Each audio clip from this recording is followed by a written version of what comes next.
আলাইকুম, কেমন আছেন সবাই? আশা করি ভালো আছেন। আমিও ভালো আছি। আমি আজকে নিয়ে আসলাম একটা ব্লগ ভিডিও। অনেক দিনের, আজকে 12 দিনের কথা। আমি আমার পহেলা রোজার দিন আমার ছোট বোনের একটা বাচ্চা হয়েছে, আমার সৎ বোনের। সেখানে ছিলাম। ওই যে কথায় বলে না, অবাগা যেখানে যায় সেখানেই শুকিয়ে যায়। তো কী হয়েছে জানেন, আজকে এই কয়েকদিনে যা যা হয়েছে আমি সব কিছু আপনাদের সাথে শেয়ার করব। আমার বোনের সাথে, আমার বোনের যখন পেইন হচ্ছে তখন আমি তার সাথে হসপিটালে গেছি। তার নর্মাল ডেলিভারির জন্য চেষ্টা করা হয়েছে, হয় নাই। তখন তারপরে সিজার হয়েছে। সিজারের টাকা দিতে পারে নাই, সেইখানেও আমি কিছু টাকা দিছি। যদিও হাওলাত দিছি, দিয়ে দেবে। আমরা জানি বিপদে যারে কাছে পাই সে হোক হাওলাত দেখ আর এমনি দেখ, তার কথা মনে রাখতে হয়। কিন্তু আমি ওই যতক্ষণ দিব ততক্ষণই। তারপরে বাড়িতে নিয়ে আসলাম 5 দিনের দিন। তো ওই ভিডিওগুলো নেওয়া হয় নাই, যদিও কারণ সমস্যা ছিল এই জন্য। তারপরে এখানে আমরাই ছিলাম 5 দিন। আমি 11 দিন পর্যন্ত আমি কোনো ভিডিও দিতে পারিনি, আপনাদের সাথে কোনো যোগাযোগ করতে পারি নাই, কারো পরিবারে আমি যেতে পারি নাই। হয়তো আমার সাথে অনেকেই রাগ করছেন, কিন্তু কিছু করার নাই। কারণ আমি যেইগুলো কথা হচ্ছে আমি সেগুলাই আমি ভিডিওগুলো কিন্তু টেনে টেনে দিচ্ছি, আপনারা দেখবেন। আর আমার কথাগুলো যদি সত্যি হয় তাহলে আমারে জানাবেন, আর যদি আমার কোনো অন্যায় হয়ে থাকে সেটাও জানাবেন। আমরা এখানে 2 বোন ছিলাম 11 দিন। থাকার পরে আমার বড় বোন ছিল 15 দিন, আমি ছিলাম 11 দিন, ও বেশি ছিল। এই 11 দিনের ভিতরে 15 দিনের ভিতরে বাড়িঘর ঝাড়ু দেওয়া, পাতা কুড়ানো, রান্না বাড়া, শাক কোটা, তরকারি, শাক তোলা, মানে যাবতীয় সব কাজ করেছি। এবং বাবুর পায়খানা প্রস্রাবের খাতা পরিষ্কার করছি, আমার বোনের তা সব কিছু পরিষ্কার করছি। তারপরও আমার মায়ের মন জোগাইতে আমরা পারি নাই, কারণ ওই যে আমরা সৎ মেয়ে, আমাদের কোনো মায়ের বাবার বাড়ি নাই, কারণ আমার তো মাই নাই। তো তারপরও আমার মা কী করছে আমাদের সাথে শোনেন, তেল আনলে দোকান থেকে গুজে রাখছে, ডাল আনলে গুজে রাখছে, পেঁয়াজ আনলে গুজে রাখছে। সব কিছু নাকি আমরা বেশি বেশি খাই। একটা মানুষ, আমরাও তো সংসার করি, আমরাও তো অভাবের ঘরে মানুষ হয়েছে, আমরা কি একেবারে সব কিছুই খাইয়ে ফেলাবো?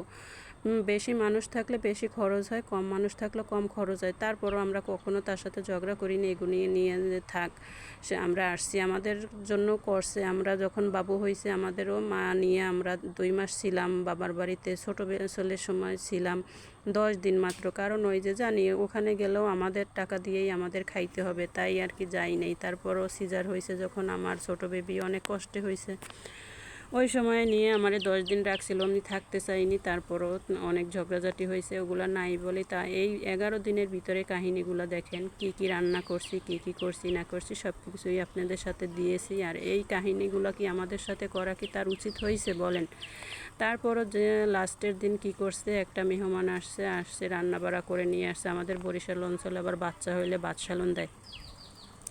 আমরা বাড়ি আসতে চাইছি আরও 3 দিন আগে, কিন্তু আমাদেরকে আসতে দেয় নাই। না আসতে দিলে আমরা থাকার পরে উনি বাদশালন নিয়ে আসছে। ওই বাদশালনগুলো নিয়ে আসার পরে আমাদের সামনে থেকে সে ভালো ভালো মাংস বেছে রেখে দিছে। তাইলে আপনারাই বলেন, আমাদেরকে রেখে তার কি প্রমাণ করতে চাইলো? আমাদের সামনে থেকে খাবার তুলে নিয়ে রাখলো, সেগুলো নিয়েও আমরা কোনো কথা বলি নাই। যে আমরা তো বাসাতে আমাদের সংসারে আমরা টুকিটাকি খাবার খাই, আজকাল খাবার নিয়ে তো কোনো কথা বললে লজ্জা লাগে এগুলো কথা।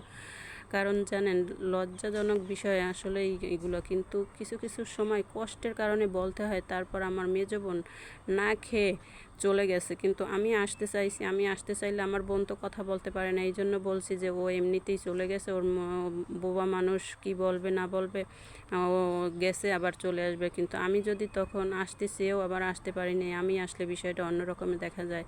সেই এত বিতর্কের পরেও সেই ভাত আর পোলাও ভাত আর তরকারি সে ফ্রিজে লুকাই রাখছে। তার মেয়ে আসলে তার মেয়েরে পরে আবার খাওয়াইবে, মানে তার মেয়ে এখানেই ছিল, তার মেয়েকে পরে খাওয়াবে।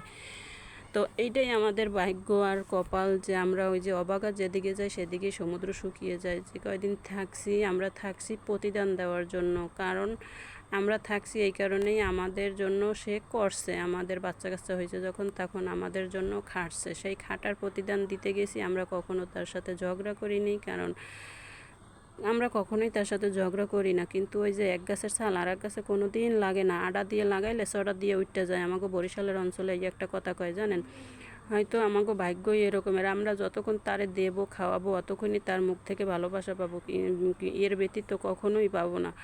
এখানে অনেক আয়োজন করা হয়েছিল। এই যে ইফতারির আয়োজনটা নিয়ে আমি একটা কথা বলি, জানেন না এই ইফতারির বাজার আপনারা তো অনেকেই বাজার করেন জানেন। আমার ভাই থাকে ঢাকাতে, আমারে ফোন দিয়ে বলছে জাপা বাজার ইফতারি দেওয়া লাগবে মসজিদে, আপনি বাজার করে দিয়েন। আমি বলছি কি ভাই বাজার করা লাগবে না, টাকা দিয়ে দেই, টাকা দিয়ে ওনারা ইফতারি কিনা খাইবে। আমার বাবা বলল কি যে দেখ টাকা দিবি, টাকা দিলে তো ঘরে খাইতে পারবি না, তাইলে তোরা কিনে আন। তা আমি এখানে 2500 টাকার বাজার করছিলাম, তাও অবিশ্বাস করছে।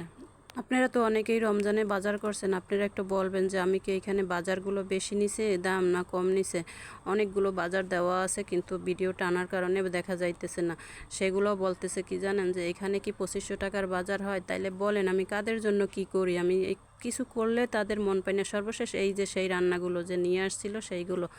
তো আমার কথাগুলো কেমন লাগছে জানাবেন, আপনাদের সাথে শেয়ার করলাম, কারোর সাথে তো শেয়ার করতে পারি না। হয়তো আপনারা শুনে আমাকে গালিও দিবেন না ভালোবাসা দিবেন, সেটা আপনাদের ব্যাপার। শেয়ার করলাম, ভালো থাকবেন। আজকে এ পর্যন্তই, দেখা হবে অন্য কোনো ভিডিও নিয়ে। আমার মনের কথাগুলো বলতে পেরে আমার একটু হালকা লাগছে। তো আজকে এ পর্যন্তই, আল্লাহ হাফেজ, আসসালামু আলাইকুম। সবার জন্য দোয়া রইল। আর এই যে বাচ্চা হয়েছে দেখেন, এটা আমার ভাইয়ের